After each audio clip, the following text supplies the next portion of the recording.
Welcome to Sleep History, where the most extraordinary tales from the past guide you into peaceful rest. Tonight's journey takes us to the golden stones of Jerusalem in the 12th century, where a young boy carried the weight of a kingdom on his shoulders while battling the most feared disease of the medieval world. This is the story of Baldwin IV, the Leper King, a ruler who should never have been able to reign, yet became the greatest defender of the Crusader Kingdom of Jerusalem. Through 6 compelling chapters, discover how a 13-year-old boy with an incurable disease faced down the mighty Saladin, orchestrated impossible military victories, and chose duty over life itself. As you settle into comfort tonight, let the gentle crackle of our medieval fireplace and the whispered legends of the Holy Land carry you through this tale of courage, faith, and sacrifice. Close your eyes and journey to a time when miracles were measured not in healing, but in the unbreakable will of a dying king who refused to let his people fall. Sweet dreams await in the shadow of Jerusalem's ancient walls. Tonight, as you settle into peaceful sleep, imagine a 13-year-old boy standing in the golden halls of Jerusalem, having just been crowned king of the holy city. He should have been celebrating the greatest moment of his young life. Instead, he was hiding a terrible secret beneath his royal gloves, a secret that would make him the most tragic and heroic ruler in Crusader history. This is the story of Baldwin IV, the boy who became Jerusalem's last hope, while his own body slowly betrayed him. So close your eyes, let the gentle warmth of our fire embrace you, and journey with us to the doomed kingdom where a dying child refused to let his people fall. The year was 1161 when Baldwin was born into a world balanced on the edge of a sword. His father, Amalric I, ruled the kingdom of Jerusalem, that jewel of the Crusader, states carved from the Holy Lands by European knights 70 years earlier. The kingdom stretched from the Mediterranean coast to the Jordan River, encompassing the holiest sites in Christendom: the Church of the Holy Sepulchre, the Tower of David, the ancient walls where Christ himself had walked. But this was a kingdom under siege, surrounded by Muslim powers that had never accepted the Crusader presence. To the north lay the principalities of Antioch and Edessa, fellow Crusader states, but also rivals for resources and glory. To the east and south, the great Muslim cities of Damascus, Aleppo, and Cairo seethed with holy warriors eager to reclaim Jerusalem for Islam. Every day that the Crusader kingdom survived was a small miracle, and everyone knew that greater tests lay ahead. Into this precarious world came Baldwin, the second son of King Amalric. As the younger prince, he was not expected to inherit the throne. That honor belonged to his older half-brother, also named Baldwin, who seemed destined to continue the royal line. Young Baldwin's role was to be educated, trained in arms, and prepared to serve as a loyal supporter of his brother's future reign. The education of a Crusader prince was unlike anything available in Western Europe. Jerusalem was a crossroads of civilizations, where Latin Christians rubbed shoulders with Greek Orthodox believers, Armenian merchants, Arab scholars, and Jewish communities that had survived conquest after conquest. The royal tutors included some of the finest minds of the age: classical scholars who could recite Homer in the original Greek, theologians who debated the finest points of Christian doctrine, military engineers who understood the latest techniques of siege warfare, and Arab physicians whose knowledge of medicine far exceeded anything available in Europe. Baldwin proved to be an exceptional student. He mastered Latin, Greek, Arabic, and French with equal facility, moving effortlessly between the languages that made Jerusalem a true cosmopolitan capital. He studied history not just of the Crusades, but of the ancient empires that had ruled this land: Romans, Byzantines, Persians, Arabs, each leaving their mark on the stones and customs of the holy city.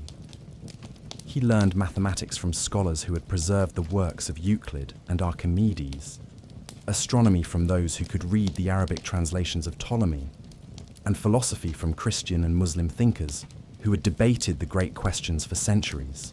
But perhaps most importantly, Baldwin learned the art of war from the greatest knights of his age. The military orders, the Knights Templar and the Knights Hospitaller, maintained their headquarters in Jerusalem, and their masters personally supervised the prince's training. These were men who had fought in the deserts of Egypt, the mountains of Antioch, and the plains of Damascus. They taught Baldwin not just how to handle sword and lance, but how to think like a commander, how to read terrain, judge enemy intentions, coordinate cavalry charges, and most crucially, how to inspire men to fight and die for causes greater than themselves. The young prince excelled at his martial training with an intensity that surprised even his instructors. He seemed to understand instinctively that warfare in the Holy Land was different from the chivalric contests of Western Europe. Here, every battle might determine the survival of the entire kingdom. There was no room for the elaborate courtesies of tournament fighting or the romantic ideals of courtly literature. Victory meant life. Defeat meant death or slavery for every Christian soul in the Levant. Baldwin's childhood was spent in the constant company of legends. Veterans of the First Crusade still lived in Jerusalem, grey-bearded men who had been young knights when Godfrey of Bouillon first planted the Christian banner on the walls of the Holy City.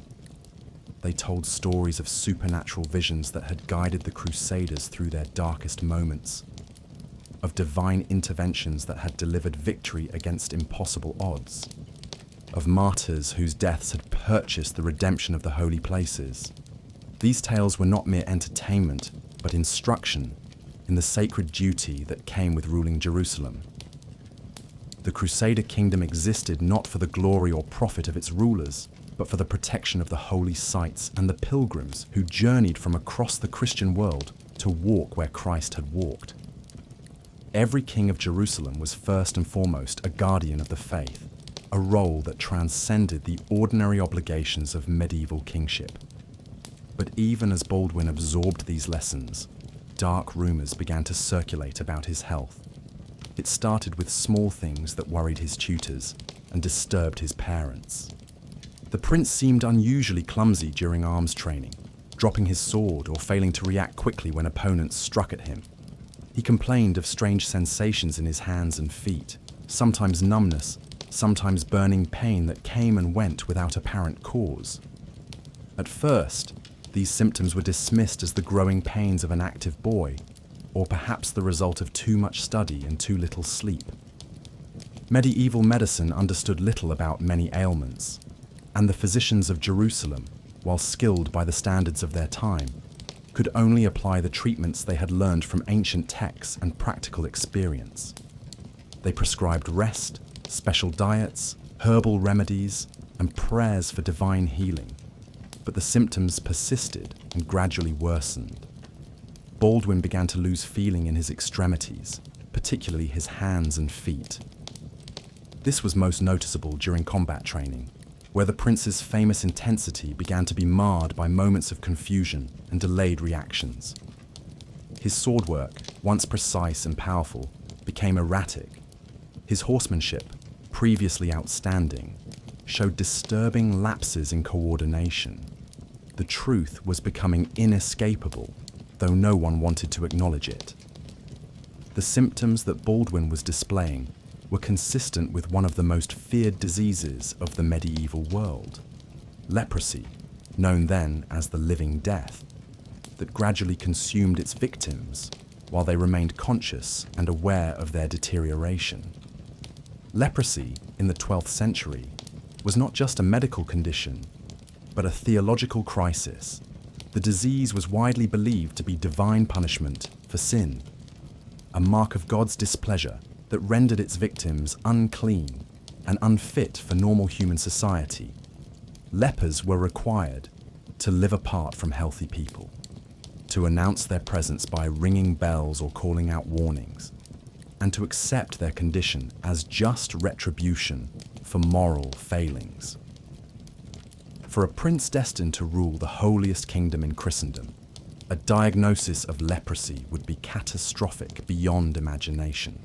It would not only end his political career, but call into question the divine approval that was thought to legitimize Crusader rule over the holy places. How could God permit his chosen representative to be marked by the disease of the damned? The crisis deepened in 1174 when Baldwin's older half-brother died unexpectedly, making the 13-year-old prince the heir apparent to the throne of Jerusalem. King Amalric himself was gravely ill, and it was clear that Baldwin would soon be called upon to assume the crown. The kingdom faced enemies on every frontier, internal divisions among the noble families, and economic pressures that strained the royal treasury. This was no time for a ruler whose physical condition might be interpreted as a sign of divine disfavor. Yet there was no alternative. The laws of succession were clear, and Baldwin was the legitimate heir. More importantly, despite his physical ailments, the young prince had demonstrated intellectual brilliance and moral courage that impressed even his critics. His tutors reported that he grasped military strategy with unusual sophistication, that he showed remarkable ability to reconcile competing factions within the kingdom, and that he possessed an almost supernatural understanding of the political currents that flowed through the complex world of Crusader politics. The decision was made to proceed with Baldwin's preparation for kingship, while keeping his medical condition as secret as possible. This required elaborate deceptions that would become increasingly difficult to maintain as the disease progressed. The prince began wearing gloves at all times, ostensibly to protect his hands during combat training, but actually to hide the early signs of leprosy. His daily schedule was carefully managed to limit contact with people who might notice his symptoms, while his closest companions were sworn to secrecy about anything they might observe. The royal physicians were called upon to provide not just treatment, but cover stories for the prince's condition. They spoke vaguely of growing pains and nervous afflictions that would resolve with time and proper care. Meanwhile, they pursued every possible cure known to medieval medicine: herbal preparations, dietary changes, bloodletting, prayers, pilgrimages to holy shrines, and consultations with specialists from as far away as Baghdad and Byzantium. Nothing worked. If anything, Baldwin's condition seemed to worsen under the stress of concealment and the approach of his royal responsibilities. The numbness in his extremities increased, and disturbing patches of discolored skin began to appear on his arms and face. Soon, it would be impossible to hide his affliction, and the political consequences would be devastating. It was during this period of growing crisis that Baldwin began to display the extraordinary strength of character that would define his brief but remarkable reign. Instead of despairing over his condition or raging against the divine will that had marked him for suffering, the young prince threw himself into his studies and training with renewed intensity. If his time was limited, he would use every moment to prepare himself for the duties that awaited him. Baldwin seemed to understand intuitively that his physical weakness would force him to rely more heavily on intellectual and spiritual resources than other kings could. He studied not just the art of war, but the science of diplomacy, learning how to read the complex motivations of allies and enemies, how to exploit divisions among his opponents, and how to project strength even when he felt weak. He absorbed the lessons of previous rulers who had faced seemingly impossible challenges, from biblical kings to Roman emperors to his own Crusader predecessors. Most importantly, Baldwin began to develop the philosophical framework that would sustain him through the trials ahead. He came to see his disease not as divine punishment, but as divine testing, a burden placed upon him to prove his worthiness for the sacred trust of ruling Jerusalem. Just as Job had been tested through suffering, and Christ himself had endured the cross, Baldwin would demonstrate his faith through his willingness to serve despite his pain. This spiritual transformation was noticed by those around him, even as they remained unaware of its medical foundation. The prince's tutors remarked on his increased focus and determination. His companions noted his growing seriousness and his tendency to pray longer and more fervently than before. The royal chaplains found themselves engaged in deep theological discussions with a boy who seemed far older than his years. King Amalric, himself declining rapidly from illness, began to rely more heavily on his son's judgment in matters of state. Baldwin attended council meetings, reviewed diplomatic correspondence, and even participated in military planning sessions. The prince's contributions were invariably thoughtful and often surprisingly sophisticated, showing an understanding of statecraft that impressed even veteran administrators. But time was running out. In July 1174, King Amalric died after a brief illness, leaving the kingdom to his 13-year-old son. The coronation could not be delayed, and Baldwin's medical condition could no longer be completely concealed. The elaborate gloves and carefully arranged clothing might hide the worst symptoms, but close observers were beginning to notice the prince's careful movements and reluctance to shake hands or embrace others. The coronation of Baldwin IV took place in the Church of the Holy Sepulchre on July 15, 1174, with all the pageantry and solemnity befitting the installation of a new guardian of the holy places. Representatives from throughout the Christian world attended, along with delegations from allied Muslim rulers and merchants from every corner of the Mediterranean. The ceremony was magnificent, designed to project an image of strength and continuity for the Crusader Kingdom. But those who looked closely could see troubling signs. The new king's movements seemed stiff and uncertain. His voice, though clear and strong, sometimes trembled with what observers assumed was nervousness, but which was actually the early effect of his disease on his speech. Most tellingly, Baldwin wore not just the traditional crown and robes, but also an unusual pair of white silk gloves that covered his hands completely. The official explanation was that the gloves were a new fashion imported from Byzantium, a sign of the sophisticated culture that the Crusader Kingdom had developed. In reality, they were a desperate measure to hide the spreading discoloration and loss of sensation that marked the progression of Baldwin's leprosy. As the young king took his oath to defend the holy places and protect the Christian pilgrims, those present could not have imagined the extraordinary reign that was about to begin.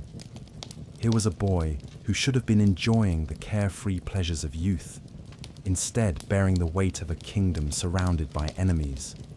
Here was a ruler whose body was already betraying him, yet whose spirit would prove unbreakable in the face of every challenge that lay ahead. The greatest test would come sooner than anyone expected. Even as Baldwin was receiving the homage of his nobles and the blessing of the Patriarch of Jerusalem, scouts were bringing reports of massive military preparations in the courts of Damascus and Cairo. Saladin, the brilliant Kurdish general who had united much of the Muslim world under his banner, was preparing for the campaign that he hoped would finally drive the Crusaders from the Holy Land. The boy King of Jerusalem, hiding his fatal illness behind silk gloves and royal robes, would soon face the greatest military commander of his age in a struggle that would determine the fate of the Crusader Kingdom. Baldwin had spent his childhood preparing for this moment, but no amount of training could have prepared him for the reality of leading men into battle while his own body slowly died around him.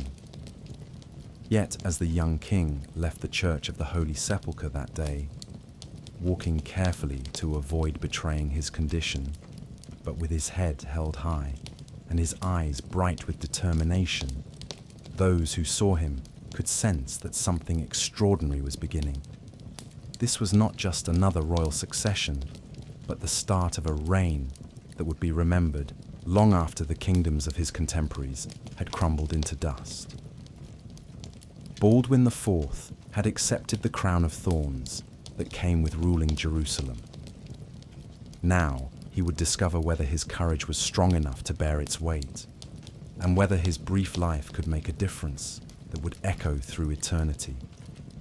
As you drift deeper into sleep tonight, imagine that 13-year-old boy standing in the golden light of Jerusalem, wearing gloves to hide his secret shame, carrying the hopes of a kingdom on his young shoulders. He could not have known that his name would be whispered with reverence 7 centuries later, that his example would inspire countless others facing their own impossible battles. He knew only that duty called and that he would answer, no matter the cost to himself. The boy who became Jerusalem's last hope was about to prove that sometimes the greatest strength comes from the deepest weakness, and that the most enduring victories are won by those who have already lost everything except their will to fight. The morning sun streamed through the latticed windows of the royal palace in Jerusalem as 15-year-old King Baldwin IV examined his hands in the privacy of his chambers. The white silk gloves lay discarded on the carved wooden table beside him, revealing skin that had begun its slow transformation from healthy pink to the mottled patches that marked the advance of his disease.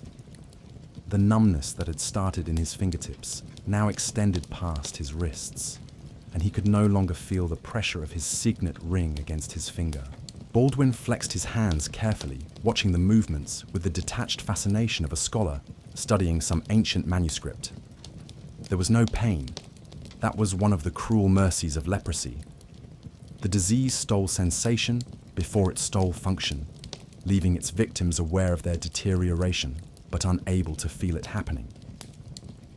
The king could see the slight tremor that had begun to affect his left hand, could observe the way his fingers no longer responded with their former precision, but he experienced it all as though watching someone else's body slowly fail. A soft knock at the chamber door interrupted his grim morning ritual. "Enter," Baldwin called, quickly pulling on his gloves and arranging himself in the posture of confident authority that he had practiced until it became second nature. The art of ruling while dying, he had learned, was largely a matter of constant performance, never allowing the mask to slip even for a moment. The man who entered was Reynaud de Chatillon, one of the most powerful and dangerous nobles in the kingdom. Reynaud had recently returned from 16 years of captivity in the prisons of Aleppo, and his experiences had left him with an almost pathological hatred of all Muslims, and a reckless desire for revenge that worried Baldwin's more cautious advisors. Yet the king needed Reynaud's military expertise and his influence among the more aggressive faction of Crusader nobles. "My lord," Reynaud said, offering the briefest of bows that managed to be technically respectful while conveying his belief that a 15-year-old boy should not be giving orders to seasoned warriors. "The council awaits your presence. We have received disturbing reports from our spies in Damascus." Baldwin rose from his chair with the careful deliberation that had become his trademark, moving neither too quickly nor too slowly, always projecting an image of thoughtful control. "What news?" he asked, walking to the window that overlooked the bustling streets of Jerusalem below. The morning market was in full swing, with merchants from a dozen different cultures hawking their wares while pilgrims from across Europe wandered in wide-eyed amazement through the holiest city in Christendom. "Saladin has completed his conquest of Syria," Reynaud reported, his voice carrying a mixture of professional respect for his enemy and personal fury at the implications. "Damascus, Aleppo, Homs, all acknowledge his authority now. Our intelligence suggests he commands perhaps 30,000 regular troops, plus uncounted numbers of volunteers eager for jihad against the infidel." The young king absorbed this information without visible reaction, though his mind was racing through the strategic implications. Saladin's greatest strength had always been his ability to unite the fractious Muslim world under a single banner of holy war. The Crusader Kingdom had survived for nearly 80 years, largely because its enemies had spent more time fighting each other than fighting the Christian invaders. If Saladin had truly unified Syria under his control, the balance of power in the region had shifted dramatically against the Crusaders. "And Egypt?" Baldwin asked quietly. Saladin's base of power was the wealthy Nile Valley, which provided both the financial resources and the military manpower for his expanding empire. If he had secured Egypt while conquering Syria, his position would be almost unassailable. "Firmly under his control," Reynold confirmed grimly. "The last of the Fatimid loyalists have been eliminated. Saladin styled himself Sultan of Egypt and Syria now, and there are reports that the Caliph in Baghdad has acknowledged his authority as commander of the faithful." Baldwin nodded slowly, his gloved hands clasped behind his back to hide any tremor that might betray his condition. The political implications were as serious as the military ones. By gaining recognition from the Caliph in Baghdad, Saladin had acquired religious legitimacy to match his temporal power. He could now present his war against the Crusaders not as mere political conquest, but as a sacred obligation commanded by Allah himself. "Summon the council," Baldwin ordered. "We must discuss our response to this new situation." He paused, considering his next words carefully. "And send word to the Grand Masters of the temple and hospital. Their counsel will be needed." As Reynold departed to carry out these orders, Baldwin allowed himself a moment of private despair. At 15, he was facing the greatest military commander of his age, while simultaneously battling a disease that was slowly robbing him of the physical capabilities that medieval kingship demanded. He could no longer grip a sword with his former strength, could barely feel the reins of his horse in his hands, and knew that each passing day brought new deterioration that would eventually make it impossible to hide his condition. Yet there was no choice but to continue the deception. The Kingdom of Jerusalem was held together by a delicate balance of competing noble families, religious orders, and commercial interests. The slightest sign of weakness from the crown could trigger the kind of civil war that would leave the kingdom defenseless against Saladin's approaching armies. Baldwin had to project strength and confidence, even as his body failed him, had to inspire others to follow him into battle, even though he might not be physically capable of leading the charge himself. The royal council that convened an hour later represented the full complexity of Crusader society in the Holy Land. The great nobles sat alongside representatives of the military orders. Italian merchants rubbed shoulders with Armenian princes, and French knights shared the table with local Christians whose families had lived in the Levant for generations before the Crusades began. It was a polyglot assembly that conducted its business in a mixture of Latin, French, Arabic, and Greek, united only by their shared commitment to maintaining Christian rule over the holy places. Baldwin took his place at the head of the long oak table, careful to position himself so that the morning light from the windows illuminated his face, but left his hands in shadow. He had learned to use lighting and positioning to minimize the visibility of his symptoms, just as he had learned to modulate his voice to hide any tremor and to plan his movements to avoid situations where his reduced dexterity might become apparent. "My lords," he began, his voice carrying clearly through the chamber despite its slightly higher pitch than might be expected from a king. "We face a moment of supreme testing. Saladin has achieved what his predecessors could not, the unity of Muslim Syria and Egypt under a single command. We must assume that this unity will soon be directed against us." Murmurs arose around the table as the implications sank in. Raymond III of Tripoli, Baldwin's most trusted advisor, and a man whose political wisdom was matched only by his military experience, leaned forward with a troubled expression. "Your Majesty speaks truly. Our spies report that Saladin has been preaching jihad in the mosques of Cairo and Damascus.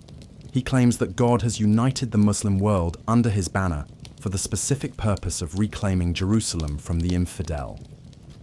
then we must ensure that God's purpose is thwarted, Baldwin replied, with a slight smile that did not reach his eyes. The question is how? Do we wait for Saladin to attack us, or do we take the initiative and strike first? This question sparked immediate debate among the assembled nobles. The aggressive faction, led by Reynaud de Chatillon and supported by many of the younger knights, argued for immediate preemptive war. They pointed out that the Crusader military advantage lay in their superior heavy cavalry and fortifications, advantages that would be most effective if employed before Saladin could complete his military preparations. The cautious faction, led by Raymond of Tripoli and supported by the Grand Masters of the military orders, counseled patience and defensive preparation.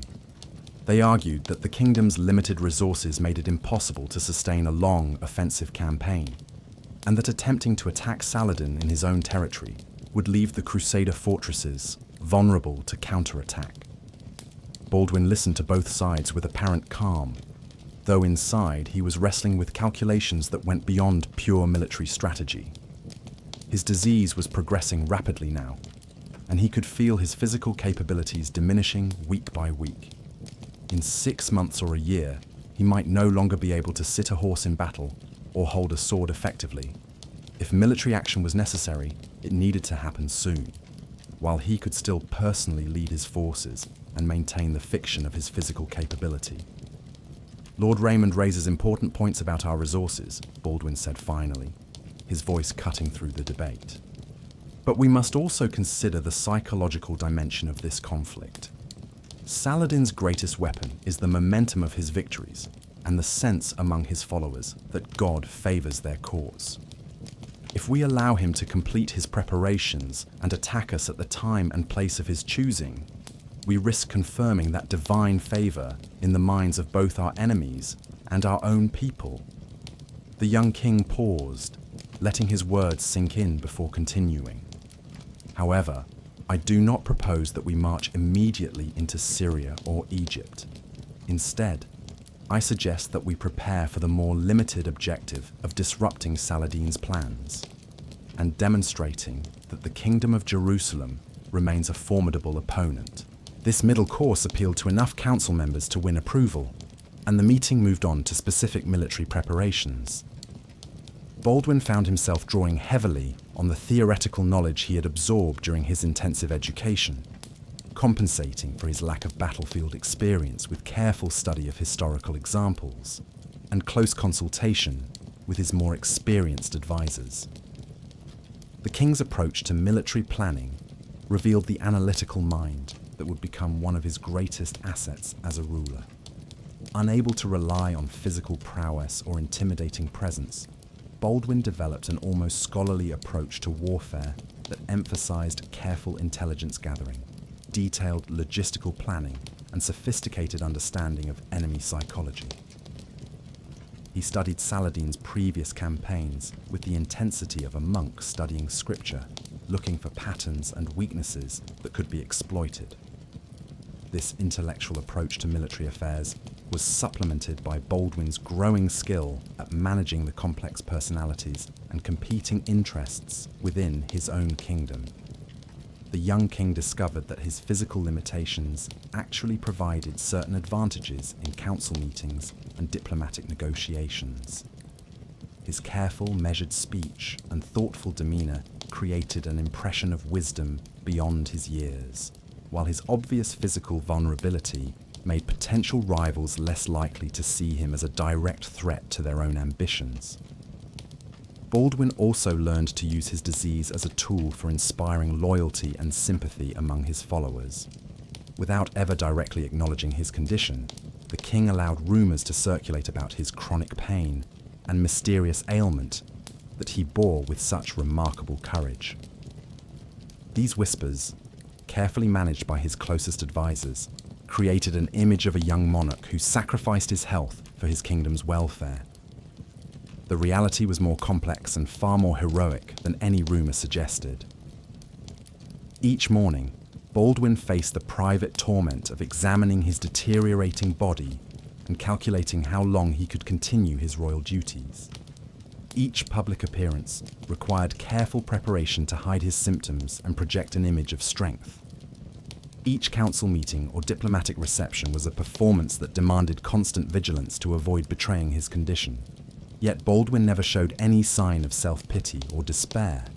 If anything, the knowledge of his limited time seemed to energize him, driving him to accomplish as much as possible while he still could. He threw himself into the study of government with an intensity that amazed his tutors, mastering the intricacies of feudal law, ecclesiastical politics, and international diplomacy with remarkable speed. The king also began to display the religious devotion that would become one of his most noted characteristics. Baldwin's faith was not the simple piety of most medieval nobles, but a sophisticated theology that saw his suffering as participation in the passion of Christ himself. Just as Jesus had endured crucifixion for the salvation of humanity, Baldwin would endure leprosy for the salvation of the Holy Land. This religious interpretation of his condition provided Baldwin with a framework for understanding his role that transcended the ordinary obligations of kingship. He was not merely a secular ruler, but a sacred instrument, chosen by God to defend the holy places regardless of personal cost. This sense of divine mission would sustain him through the trials ahead and inspire a level of dedication that few rulers in history have matched. As 1177 approached, Baldwin's preparations for the coming conflict with Saladin intensified. The king ordered the repair and reinforcement of key fortresses, negotiated for additional military support from the military orders, and sent diplomatic missions to seek aid from fellow Crusader states and sympathetic European rulers. Most importantly, he began the careful intelligence gathering that would prove crucial in the battles ahead.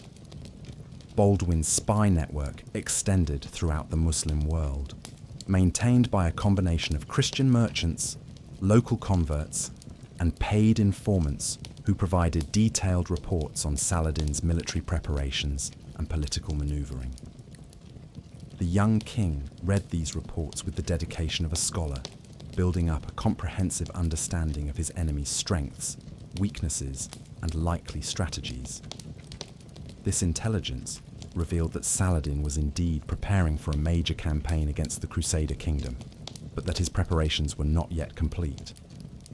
The Sultan was still consolidating his control over recently conquered territories, dealing with remaining pockets of resistance, and attempting to coordinate the military contributions of his various subject rulers.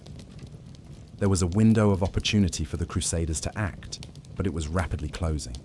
Baldwin decided to test his own military capabilities and those of his kingdom through a series of limited operations designed to probe Saladin's defenses and demonstrate Crusader strength. These raids and skirmishes would serve multiple purposes. They would provide valuable intelligence about enemy capabilities, boost morale among his own forces, and most importantly, allow Baldwin to assess his own ability to command in the field, despite his deteriorating condition. The first of these operations was a raid against a Muslim caravan traveling between Damascus and Cairo, an action that would both damage Saladin's finances and test the Crusader army's readiness for larger operations. Baldwin personally led a force of knights and sergeants out of Jerusalem in the early hours of a November morning, his first independent military command as king. The young monarch had prepared carefully for this moment, working with his armorers to create special equipment that would compensate for his reduced grip strength and loss of sensation in his hands. His sword was fitted with leather wrapping that would prevent it from slipping, even if his grip failed, while his reins were attached to his gauntlets to ensure that he would not drop them inadvertently. Most importantly, he had practiced his combat movements extensively in private, developing techniques that relied more on timing and positioning than on brute strength. The raid was a complete success, surprising the caravan and capturing valuable goods and intelligence without suffering significant casualties. But for Baldwin, the most important result was the confirmation that he could still function effectively as a military commander despite his disease. His coordination with his horse remained adequate, His strategic thinking was unimpaired, and his presence clearly inspired confidence in his men. Yet, the young king also learned sobering lessons about his limitations. The physical strain of several hours in the saddle left him exhausted for days afterward, while the stress of combat caused visible trembling that he was barely able to control. Most concerning, he discovered that the reduced sensation in his hands made it difficult to judge the pressure needed for various tasks, leading to several embarrassing moments when he dropped objects or misjudged distances. These limitations would require constant adaptation and careful management, but Baldwin was determined not to let them prevent him from fulfilling his royal duties. If he could not be the kind of warrior king that his predecessors had been, he would find other ways to lead his people and defend his kingdom. Intelligence would substitute for strength, careful planning would replace improvisation, and absolute dedication would compensate for physical inadequacy. As winter approached, reports from Baldwin's spies indicated that Saladin was indeed planning a major offensive for the following year. The Sultan had spent months building up supplies, recruiting additional forces, and coordinating with allied rulers throughout the Muslim world. The intelligence suggested that the attack would come in the summer of 1177, when campaigning conditions would be optimal and the harvest would provide ample provisions for a large army. Baldwin used the winter months to complete his own preparations, working tirelessly despite his deteriorating health to ensure that the Kingdom of Jerusalem would be ready for the supreme test that lay ahead. He knew that the coming campaign would likely determine not only the fate of his kingdom, but also his own ability to continue ruling effectively. If his disease progressed much further, the physical demands of military leadership might become impossible to fulfill.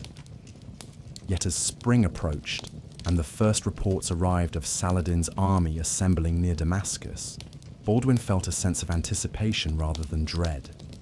This would be his chance to prove that a dying boy could stand against the greatest military commander of his age, that faith and courage could triumph over physical weakness, and that the Kingdom of Jerusalem would endure despite all the odds against it. The stage was being set for one of the most remarkable military campaigns in medieval history, a contest between youth and experience, sickness and health, desperate faith and confident power.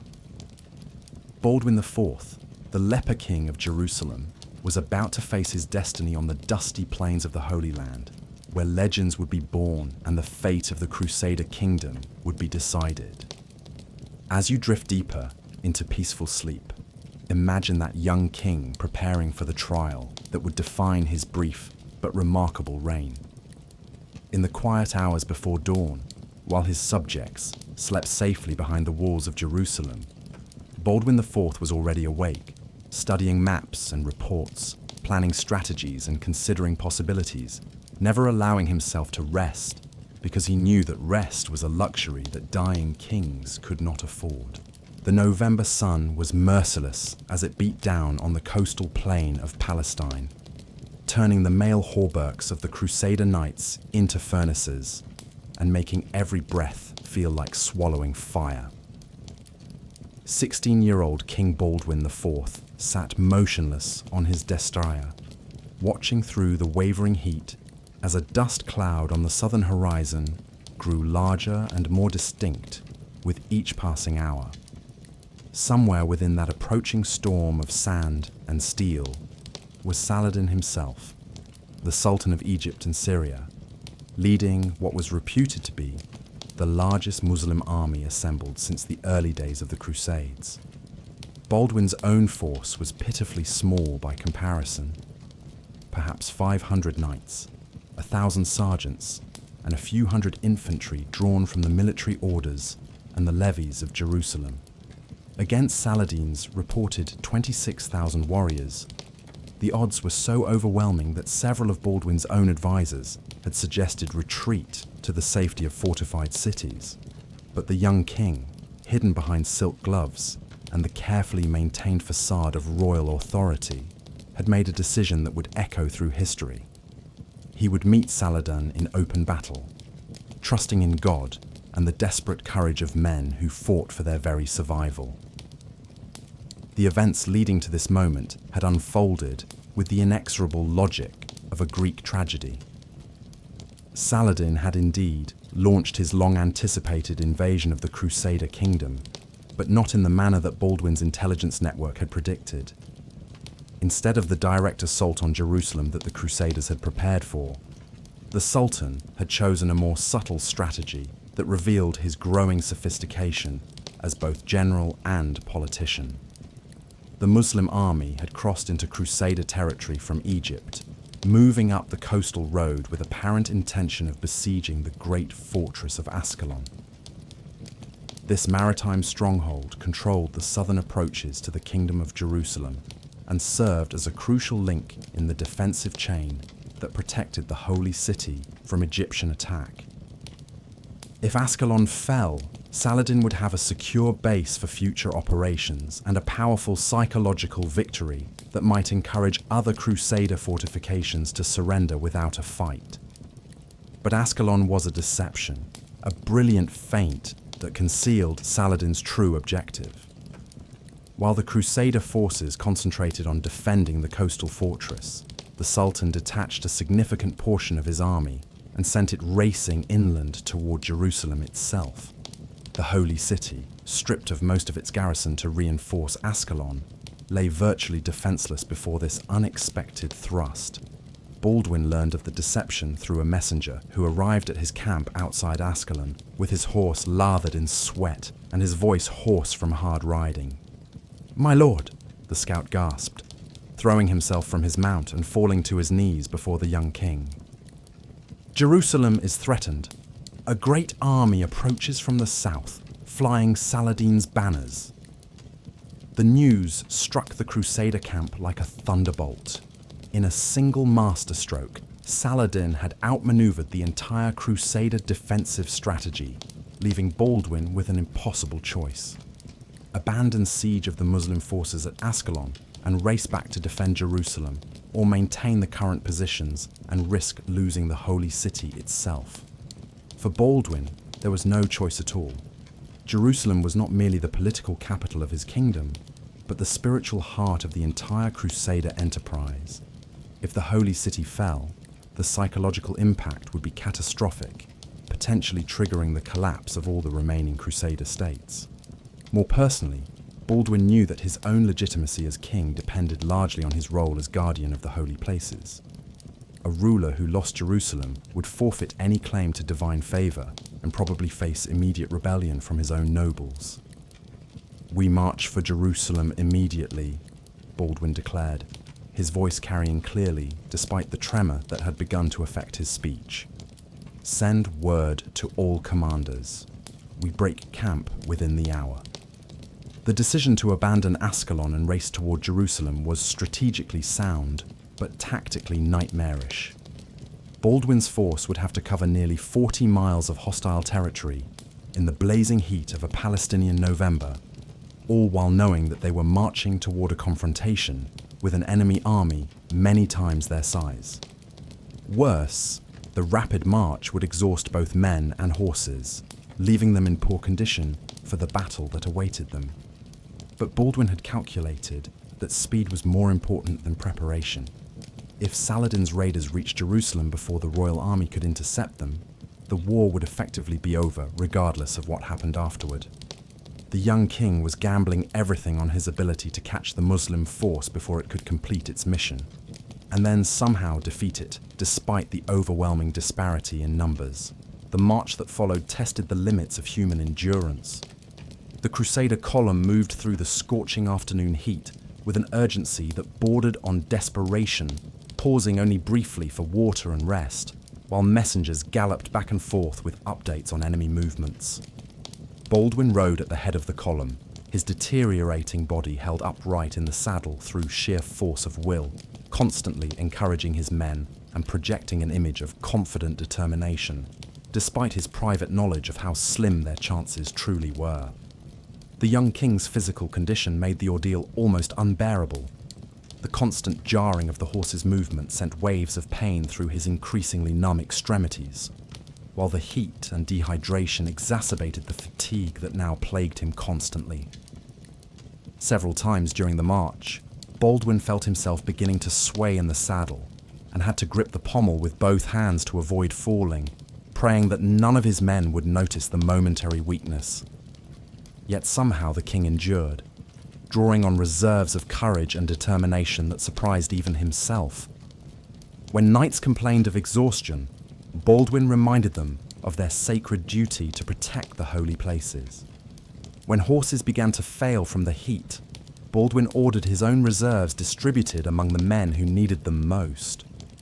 When doubt crept into tired minds about the wisdom of their desperate gamble, Baldwin's unwavering confidence provided the leadership that kept the column moving forward. As evening approached, scouts brought word that they were closing in on Saladin's raiding force.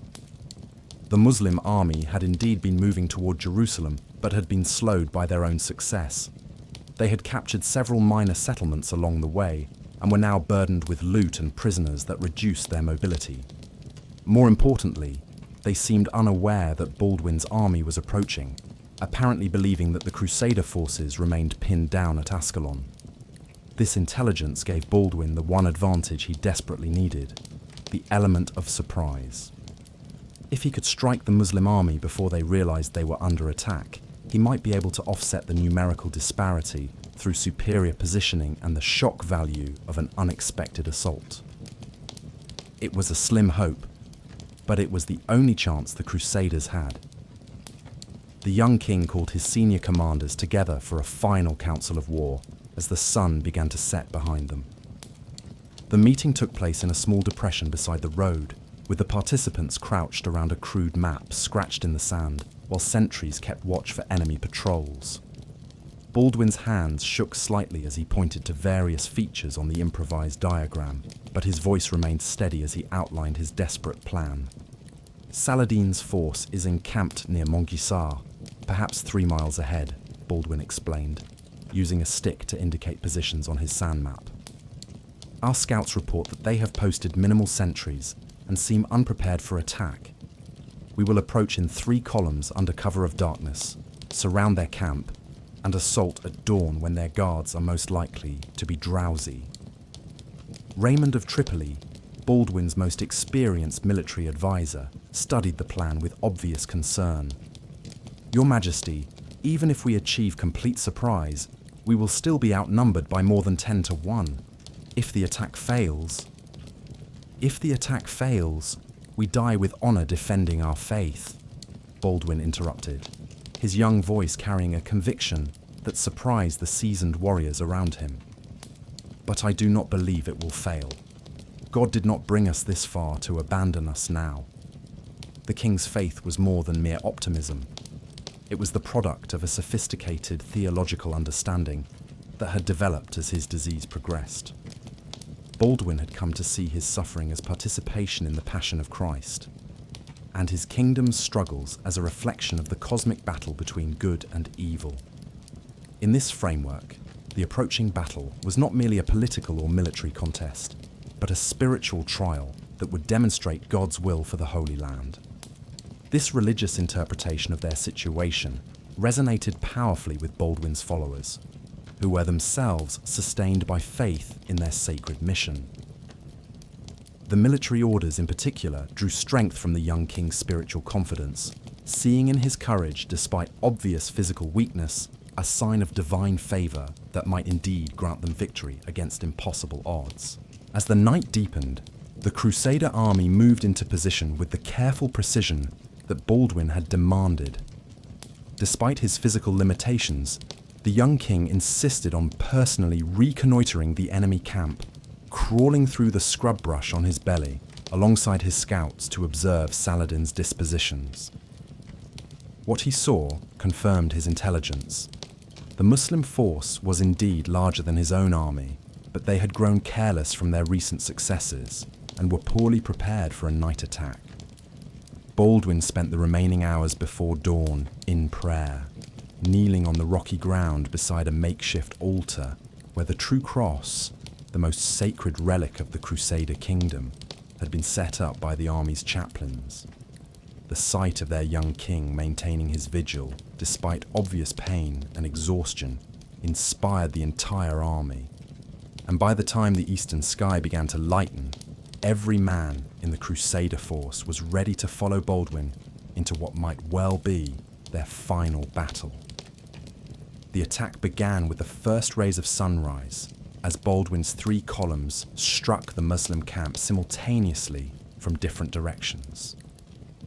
The young king led the central assault himself, his sword raised high as he spurred his destrier toward the enemy lines.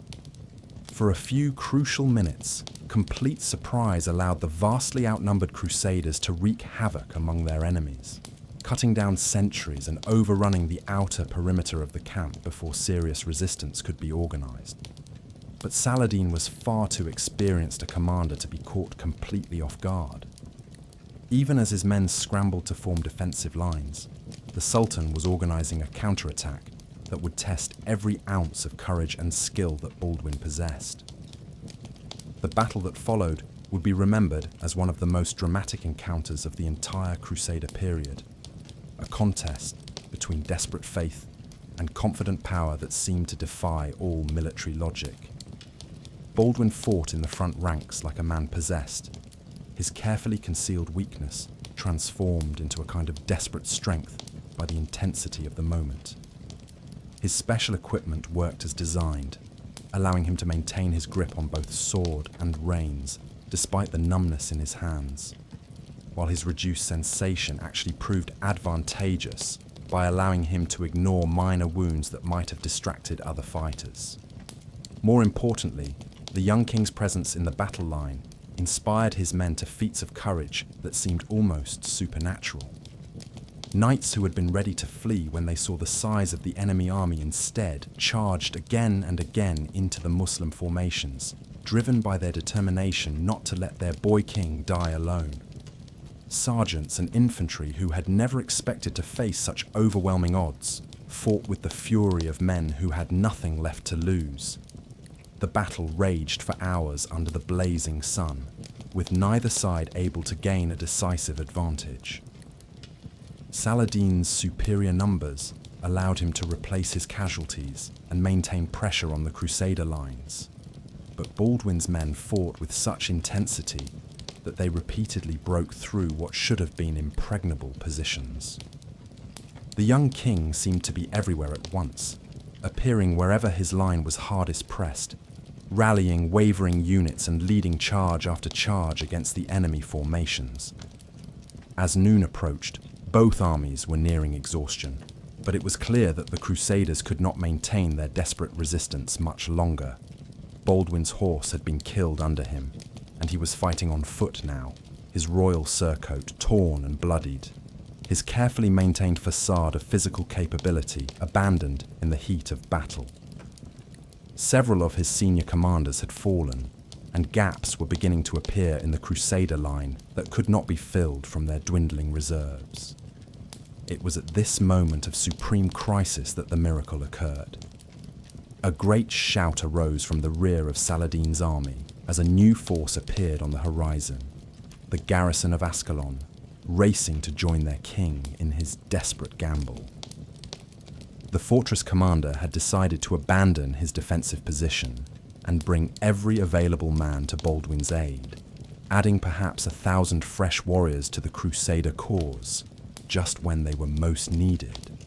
The psychological impact of these reinforcements was even greater than their military value. Saladin's men, who had been on the verge of victory, suddenly found themselves facing renewed opposition at the moment when they had expected final triumph. Rumors spread through the Muslim ranks that this was divine intervention, that Allah had abandoned their cause in favor of the Christian defenders of the holy places. Saladin himself recognized the turning point and attempted to rally his forces for one final assault that would crush the Crusader army before their new reinforcements could be fully deployed. But the Sultan's men had lost heart, and when Baldwin led a final desperate charge against the Muslim center, carrying the true cross before him like a banner of divine wrath, the entire enemy army broke and fled in panic. The victory at Montgisard was so complete and so unexpected that even the participants could hardly believe what had happened. An army of barely 2,000 crusaders had routed a Muslim force more than 10 times their size, inflicting thousands of casualties while suffering relatively light losses themselves. Saladin himself barely escaped capture, reportedly disguising himself as a common soldier and fleeing the battlefield on a pack camel. But for Baldwin, the real victory was not military but personal. He had proven to himself and to his kingdom that his disease did not disqualify him from effective leadership, that courage and intelligence could compensate for physical weakness, and that his reign could indeed be marked by achievement rather than merely endurance. The young king, who had hidden his condition behind silk gloves and careful deception, had revealed himself as a warrior worthy to stand beside the greatest heroes of Crusader history. The aftermath of Montgisard saw Baldwin's reputation transformed throughout the Christian world. Word of the miraculous victory spread rapidly, carried by pilgrims and merchants to every corner of Europe, where it was hailed as proof that God continued to favor the Crusader cause, despite the long years of military setbacks. The young Leper King became a figure of legend, a symbol of faith, triumphant over adversity, that inspired countless others facing their own seemingly impossible challenges. Yet Baldwin himself understood that Montgisard was not an end but a beginning. Saladin had been defeated but not destroyed, and the Sultan's resources were still vastly superior to those of the Crusader Kingdom. The victory had bought time and restored morale, but the fundamental strategic situation remained desperate. If anything, Baldwin knew that his dramatic success would only make Saladin more determined to destroy the kingdom that had humiliated him so completely. As the young king knelt in thanksgiving before the altar of the Holy Sepulchre after his return to Jerusalem, his body racked with pain from the battle, and his disease advancing relentlessly despite his triumph, Baldwin IV understood that he had been granted a miracle. But miracles, he knew, were not permanent solutions to earthly problems. They were gifts of grace that provided the strength to continue fighting, not excuses to stop struggling. The boy who had become Jerusalem's last hope had proven that he could indeed be a shield for his people and a sword in the hand of God. Now he would discover whether that divine favor could sustain him through the even greater trials that lay ahead, as Saladin prepared his revenge and the forces of Islam gathered once more for what might be the final assault on the Crusader Kingdom. As you sink into deeper sleep tonight, imagine that young king standing among the bodies on the field of Montgisard, his sword bloodied, but his spirit unbroken, knowing that he had achieved something that would be remembered long after his own brief life had ended. In defeating the greatest military commander of his age through faith and courage alone, Baldwin IV had shown that sometimes the impossible becomes inevitable when ordinary people find the strength to attempt extraordinary things. The victory at Montgisard had made Baldwin IV a legend throughout the Christian world. But legends, the young king discovered, could be more burden than blessing. In the months following his miraculous triumph over Saladin, embassies arrived in Jerusalem from every corner of Europe, bearing congratulations, gifts, and increasingly unrealistic expectations for what the 17-year-old Leper King might accomplish next.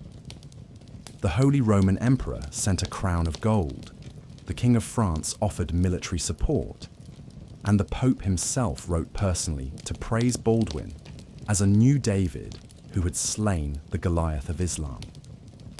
Yet, as Baldwin read these letters of congratulation in the privacy of his chamber, removing his silk gloves to reveal hands that were now visibly deformed by his advancing disease, he understood with grim clarity that his victory had created problems as well as opportunities.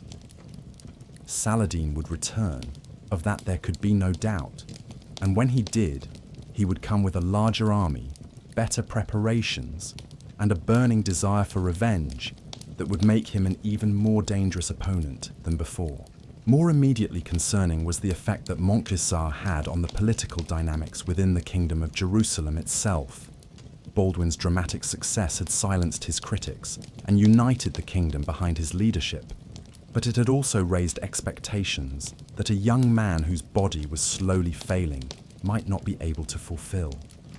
The aggressive nobles who had been calling for immediate offensive action before Montgisard now wanted to exploit the victory by launching invasions of Syria and Egypt, while the more cautious faction argued for using the breathing space to strengthen the kingdom's defences and seek additional support from Europe. Baldwin found himself caught between these competing pressures while simultaneously struggling with the advancing symptoms of his leprosy. The stress and physical demands of the Montgisard campaign had accelerated his deterioration, and by early 1178, he could no longer feel anything below his wrists or ankles.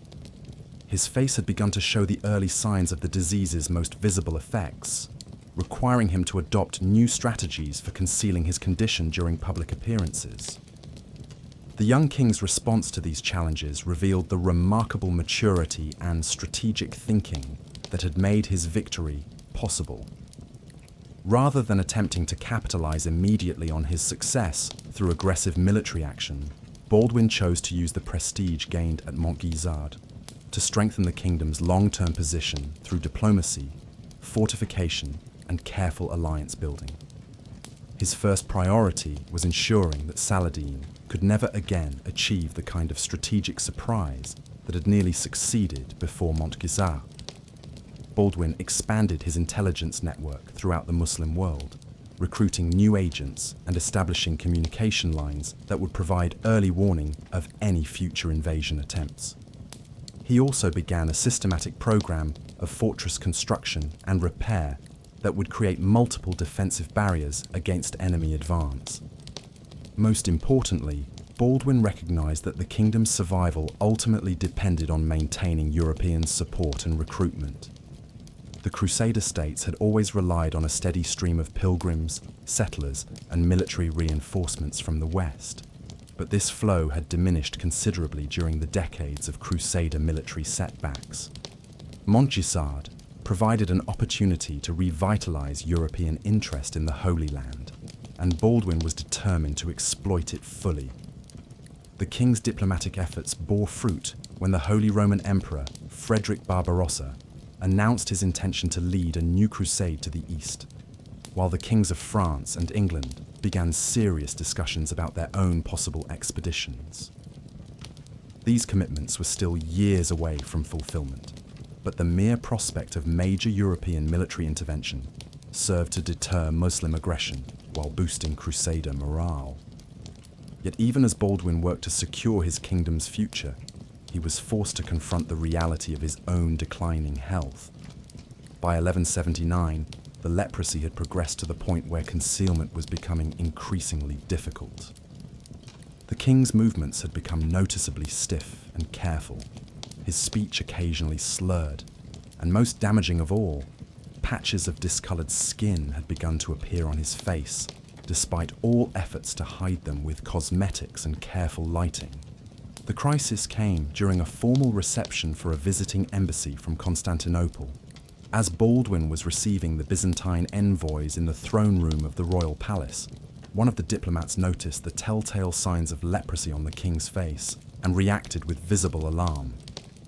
Word of the incident spread quickly through the court, and within days, rumors about the king's condition were circulating throughout Jerusalem. Baldwin's response to this crisis demonstrated the political sophistication that had made him an effective ruler despite his youth and physical limitations. Rather than attempting to deny the obvious, the king chose to control the narrative by acknowledging his condition while framing it in terms that would minimize its political impact. In a carefully orchestrated public appearance at the Church of the Holy Sepulchre, Baldwin addressed the assembled nobles, clergy, and citizens of Jerusalem with a speech that would be remembered as one of the most powerful moments in Crusader history. Speaking in a voice that trembled slightly but carried clearly throughout the great church, the young king acknowledged that he suffered from leprosy, but argued that his condition was a sign of divine favor rather than divine displeasure. "My lords and people," Baldwin declared, his words echoing off the ancient stones where Christ himself had been entombed and resurrected, "it is true that God has seen fit to test me with the disease that men call leprosy. But I ask you to consider, did not our Savior himself heal the lepers? Did he not show special compassion for those who suffered from this affliction? If Christ chose to love the lepers, how can we consider it shameful to be numbered among them?" The king continued, his theological argument growing more sophisticated as he warmed to his theme. "I believe that God has given me this burden not as punishment, but as preparation. Preparation to understand the suffering of all who are weak and vulnerable. Preparation to rule with compassion rather than arrogance. And preparation to fight harder for our faith, because I know that my time to serve may be limited." This public acknowledgement of his condition was an enormous political risk, but Baldwin had calculated correctly that honesty might serve him better than continued deception. The speech was received with tremendous enthusiasm by the assembled crowd, many of whom were moved to tears by their young king's courage and faith. More importantly, the theological framework that Baldwin provided for understanding his disease made it possible for supporters to continue backing him without feeling that they were defying divine will. The immediate political crisis passed, but Baldwin understood that he had brought only temporary respite.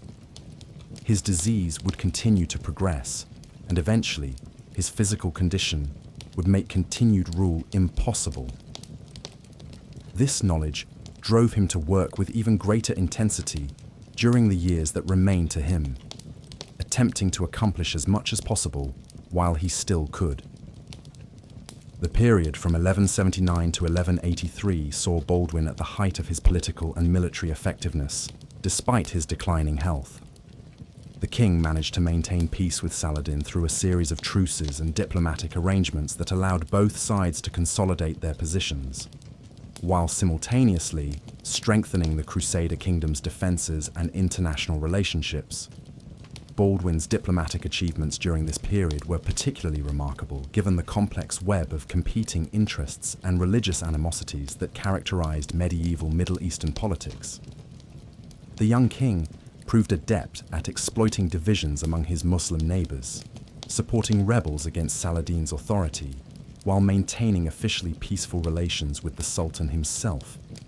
He also managed to strengthen ties with fellow Crusader states and maintain the vital supply lines that connected the Holy Land with Western Europe. Perhaps most impressively, Baldwin succeeded in establishing a personal relationship with Saladin himself that transcended their political and religious differences.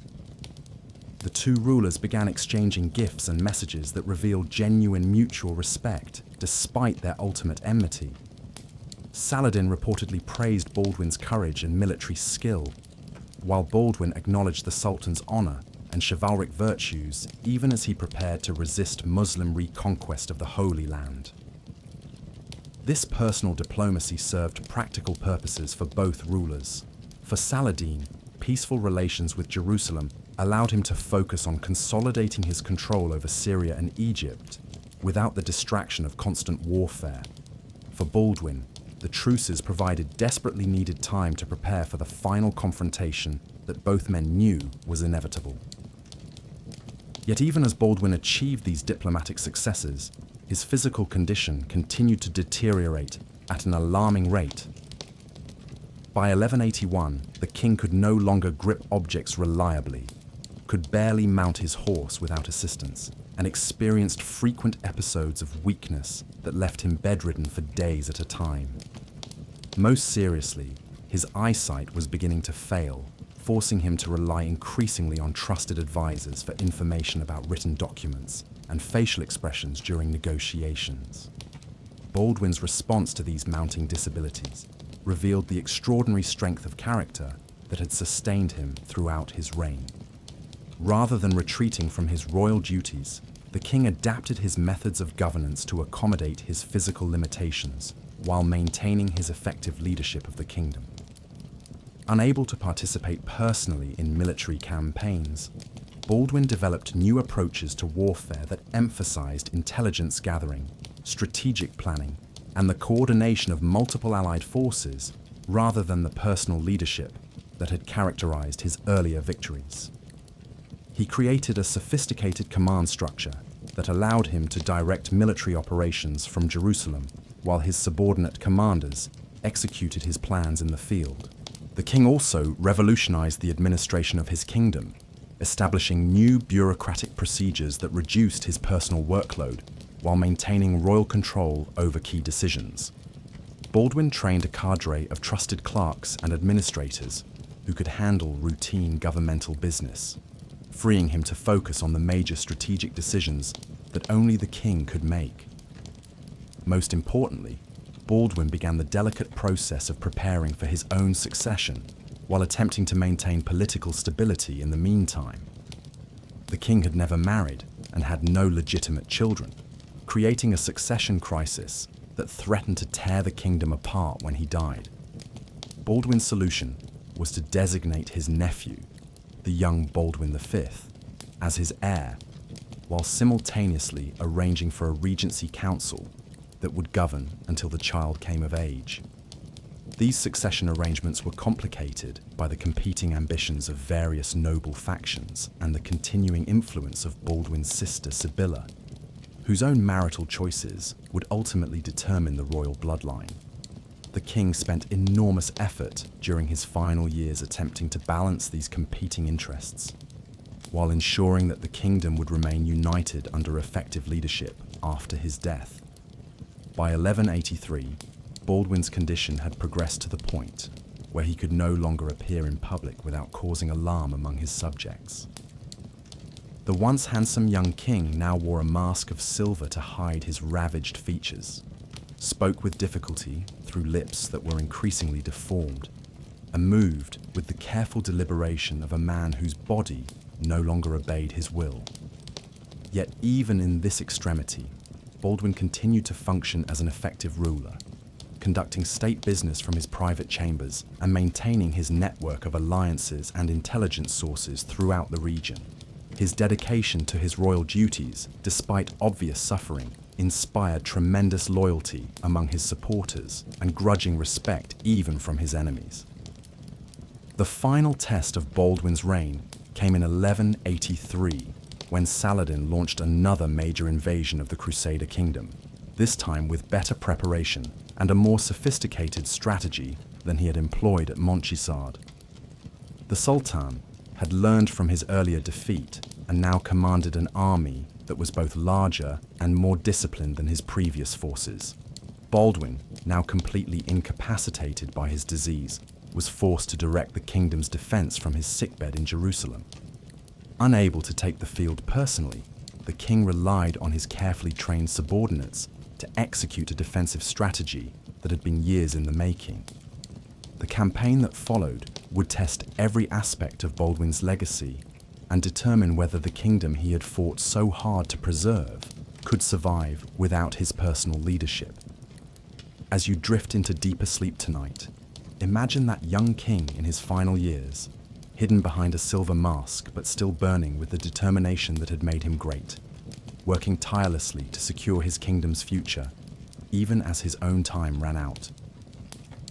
Baldwin IV had proven that physical weakness could not diminish spiritual strength, that a dying body could house an unconquerable soul, and that true greatness was measured not in years lived, but in purposes served. The boy who had become Jerusalem's last hope was entering his final act, but his story was far from over. The silver mask gleamed in the candlelight as King Baldwin IV prepared for what he knew would be his final major act as ruler of Jerusalem. It was the spring of 1185, and the young king, now 24 years old, but appearing far older due to the ravages of his disease, sat in his private chamber, surrounded by the documents and maps that had become his primary tools of governance. His hands, now completely without sensation and heavily bandaged to prevent injury, could no longer hold a pen, forcing him to dictate his final letters to the faithful secretary. who had served as his voice for the past 2 years.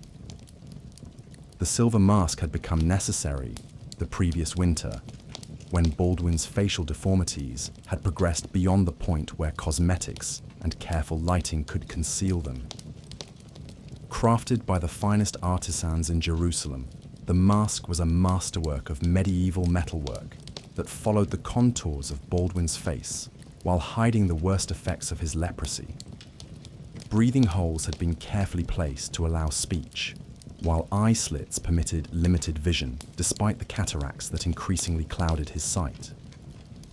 Yet the mask was more than mere concealment. It had become a symbol of Baldwin's transformation from a physical ruler to a spiritual one.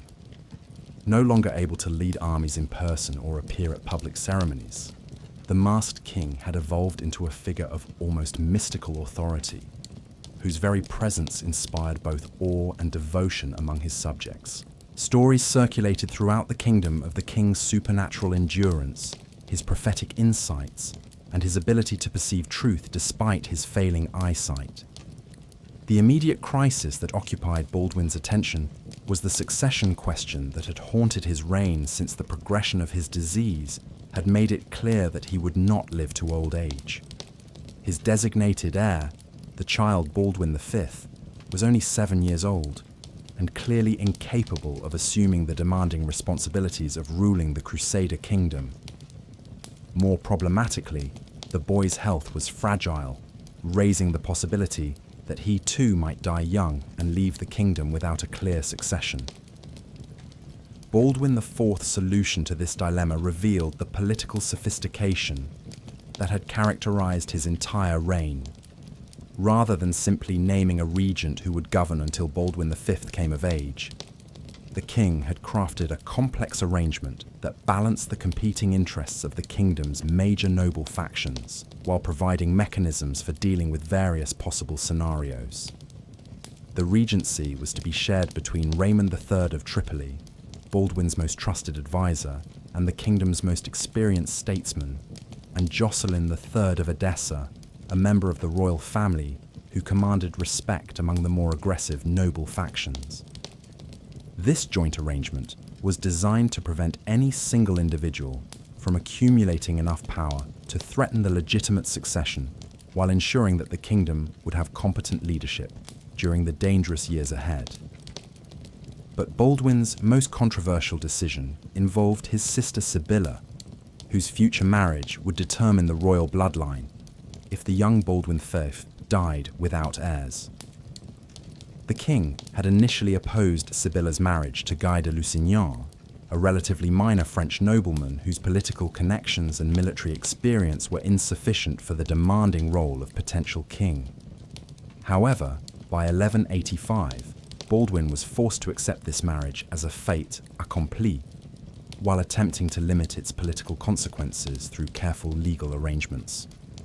The complexity of these succession plans reflected Baldwin's understanding that the Kingdom of Jerusalem faced challenges that went far beyond the immediate threat of Muslim military action. The Crusader states had always been held together by a delicate balance of European and local interests, religious and secular authorities, and competing claims based on birth, marriage, and military achievement. Baldwin's disease had forced him to master these political currents in ways that few medieval rulers ever achieved. But his approaching death threatened to unleash forces that even his careful planning might not be able to control. As Baldwin worked on his final arrangements, reports continued to arrive from throughout the region, confirming that Saladin was indeed preparing for another major assault on the Crusader Kingdom. The Sultan had spent the years since Montgisard rebuilding his military forces, strengthening his political alliances, and developing new strategies that would avoid the mistakes that had led to his earlier defeat. Intelligence sources suggested that Saladin's next invasion would be larger, better coordinated, and more systematically planned than any previous Muslim assault on the Holy Land. Baldwin's response to this looming threat demonstrated both his strategic brilliance and his tragic limitations. The king understood exactly what needed to be done to defend the kingdom effectively, The coastal fortresses needed additional reinforcement. The field army required better coordination between its various components, and diplomatic efforts were needed to secure additional support from Europe and neutralize potential Muslim allies of Saladin. Yet Baldwin also knew that he lacked the time and physical capability to implement these measures personally.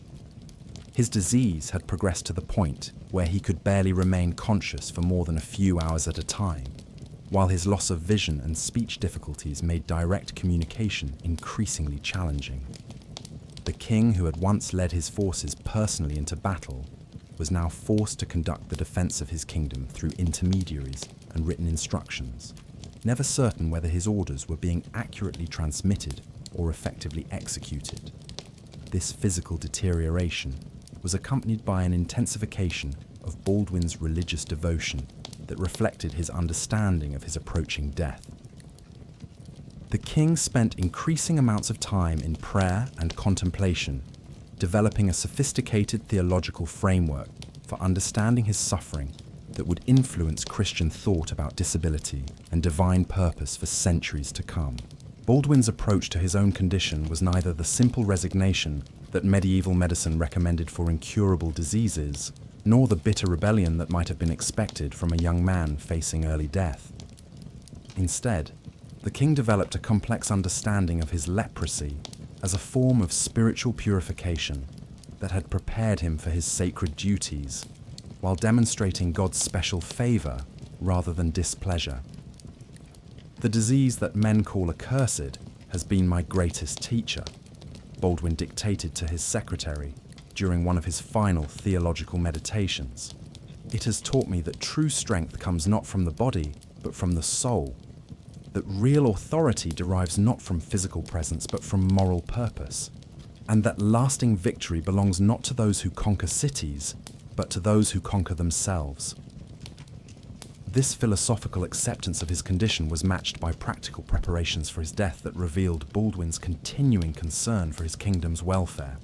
The king spent his final months systematically transferring authority to his designated successors, while attempting to resolve the various political and military challenges that might otherwise destabilize the kingdom after his death.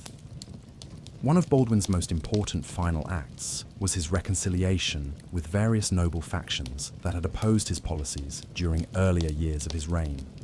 Understanding that civil war following his death would leave the kingdom defenseless against Saladin's approaching assault, the king used his enormous personal prestige to broker agreements between competing groups and secure pledges of loyalty to the designated succession arrangements.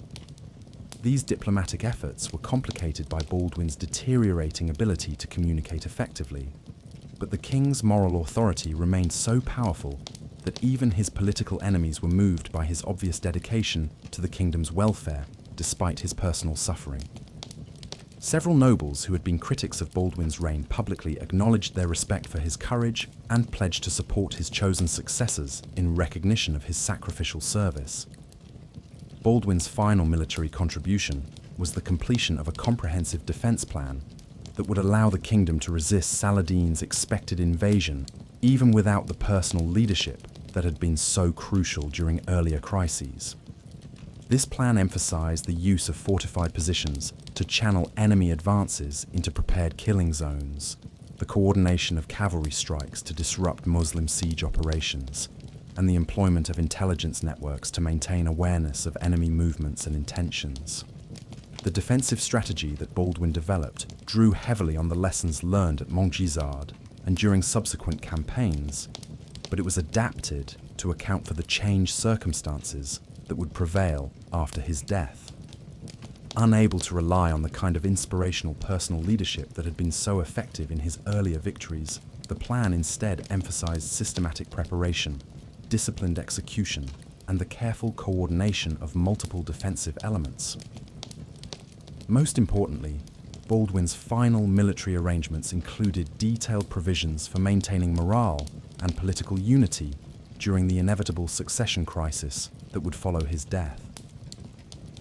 The king understood that the kingdom's greatest vulnerability would come not from external military pressure, but from internal political fragmentation, and his defensive plans accordingly emphasized the need for unified command and coordinated resistance to any attempts at political exploitation of military emergencies. As the summer of 1185 progressed, Baldwin's condition deteriorated rapidly, despite the best efforts of his physicians and the prayers of his subjects.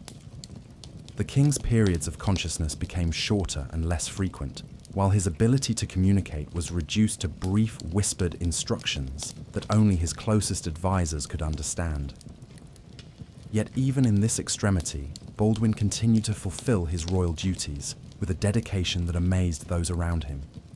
When important decisions needed to be made, the king would summon the strength to participate in council meetings, despite obvious pain and exhaustion.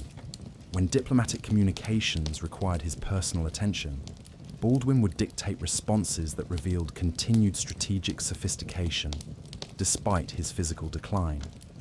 The end came in March 1185, during the season when Jerusalem's ancient stones begin to warm under the returning sun, and pilgrims from across the Christian world arrived to celebrate the resurrection of their Saviour. Baldwin IV died quietly in his sleep, surrounded by the trusted advisors who had helped him govern the kingdom, despite his physical limitations, and the faithful servants who had cared for him through the long years of his illness. The king's final words, whispered to Raymond of Tripoli just hours before his death, revealed the spiritual transformation that had sustained him through his remarkable reign. "I have fought the good fight. I have finished the race. I have kept the faith. Now there is in store for me the crown of righteousness, which the Lord, the righteous judge, will award to me on that day." News of Baldwin's death spread quickly through Jerusalem and then throughout the Crusader Kingdom, carried by messengers who rode through the night to inform the scattered fortresses and settlements of their king's passing. The response was immediate and overwhelming. From the highest nobles to the humblest pilgrims, the people of the Holy Land mourned the loss of a ruler who had come to embody their highest ideals of courage, faith, and sacrificial service. The funeral of Baldwin IV was one of the most magnificent ceremonies ever held in medieval Jerusalem. The king's body, his face finally free of the silver mask that had hidden his deformities, was displayed in state in the Church of the Holy Sepulchre for 3 days, while an endless stream of mourners came to pay their respects. Despite the visible ravages of his disease, Baldwin's face in death appeared peaceful and almost radiant, leading many to declare that they were witnessing the countenance of a saint. The funeral procession itself stretched for miles through the narrow streets of the Holy City, with representatives from every level of Crusader society participating in the tribute to their fallen king. The military orders marched in full regalia, their banners flying and their voices raised in hymns of mourning and praise. Noble families from throughout the kingdom sent their most distinguished members to serve as pallbearers, while common citizens lined the route throwing flowers and calling out blessings for the soul of their beloved monarch. Yet even as Jerusalem mourned its greatest king, the political forces that Baldwin had spent his final years trying to control were already beginning to assert themselves. The succession of the child Baldwin V proceeded smoothly according to the arrangements that the late king had made. But the regency arrangements immediately came under pressure from competing factions who saw the interregnum as an opportunity to advance their own interests. Raymond of Tripoli, as senior regent, attempted to implement Baldwin IV's defensive strategy and maintain the political unity that would be essential for resisting Saladin's expected invasion. However, the more aggressive nobles, led by Reynald de Châtillon and supported by Baldwin's sister Sibylla and her husband Guy de Lusignan, argued for immediate offensive action that would exploit the Muslim world's temporary disarray following recent political developments in Syria and Egypt. This political fragmentation was exactly what Baldwin IV had feared and had spent his final years trying to prevent. The late king had understood that the Kingdom of Jerusalem's survival depended on unity of command and purpose, But his death had removed the one figure who possessed sufficient moral authority to impose such unity on the kingdom's fractious noble families. The crisis deepened when the young Baldwin V died in 1186, barely a year after his uncle's death, leaving the kingdom without a clear succession once again. The boy's death triggered the very scenario that Baldwin IV had most dreaded. A succession dispute that split the kingdom into competing factions, just as Saladin was preparing his most ambitious assault yet on the Crusader states. The succession crisis that followed would ultimately bring Guy de Lusignan to the throne of Jerusalem, despite Baldwin IV's obvious reservations about his brother-in-law's qualifications for such a demanding role. Guy's elevation marked the triumph of the aggressive faction over the cautious policies that Baldwin had favoured, setting the stage for the military disasters that would culminate in the catastrophic defeat at the Battle of Hattin in 1187.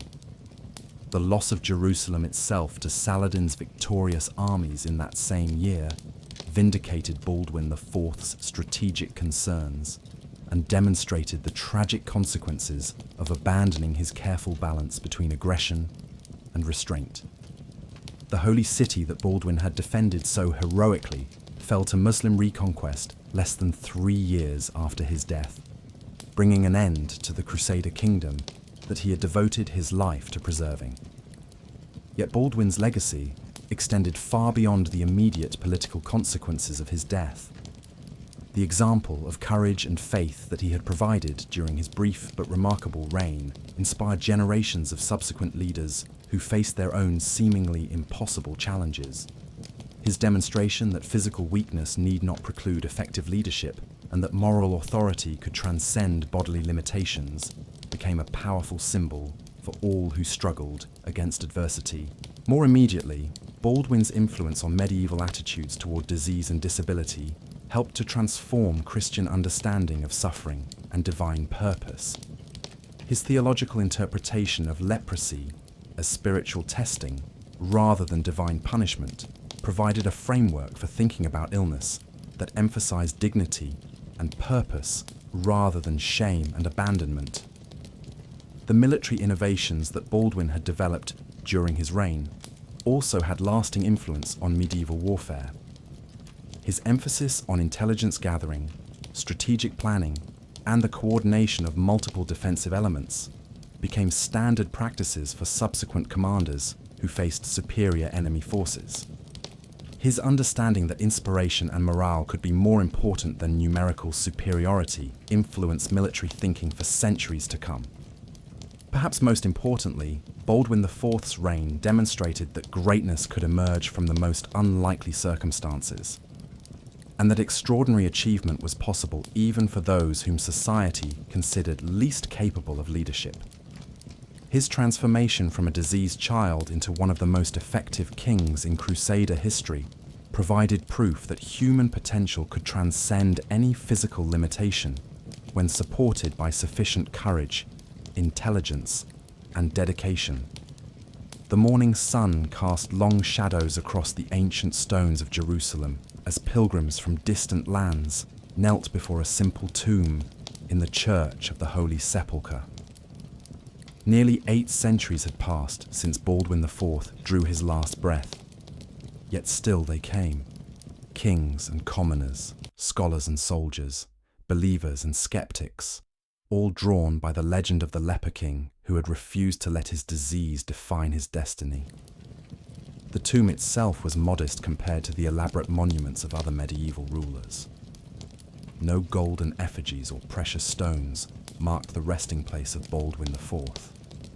Only a plain stone sarcophagus bearing a simple inscription, "Here lies Baldwin IV, by the grace of God, King of Jerusalem, who served his people faithfully until death." Yet this simplicity seemed appropriate for a ruler whose greatest ornaments had been courage and faith rather than earthly wealth. The story that drew these pilgrims across continents and centuries was one that transcended the ordinary boundaries of political history. Baldwin IV had reigned for only 11 years, from 1174 to 1185. But those 11 years had contained enough drama, triumph, and tragedy to fill several ordinary lifetimes. More than that, his brief reign had demonstrated possibilities that most people had never imagined. That a dying teenager could outmaneuver the greatest military commander of his age, that physical weakness could be transformed into spiritual strength, and that a kingdom's salvation could come from its most unlikely defender. The bare facts of Baldwin's life were remarkable enough by any standard. Diagnosed with leprosy at 13, crowned king at the same age, victorious against impossible odds at 16, and dead at 24. His biography read like a medieval romance, except that every extraordinary detail was historically verified. Yet the facts alone could not explain the enduring fascination that Baldwin's story held for generation after generation of admirers and scholars. What made Baldwin IV truly extraordinary was not what he achieved despite his disease, but how he transformed his disease into an instrument of achievement. Lesser rulers might have hidden their illness and governed from behind the facade of health, but Baldwin chose a different path. He acknowledged his condition openly, interpreted it theologically as divine testing rather than divine punishment, and used his suffering as a source of insight into the needs and struggles of his people.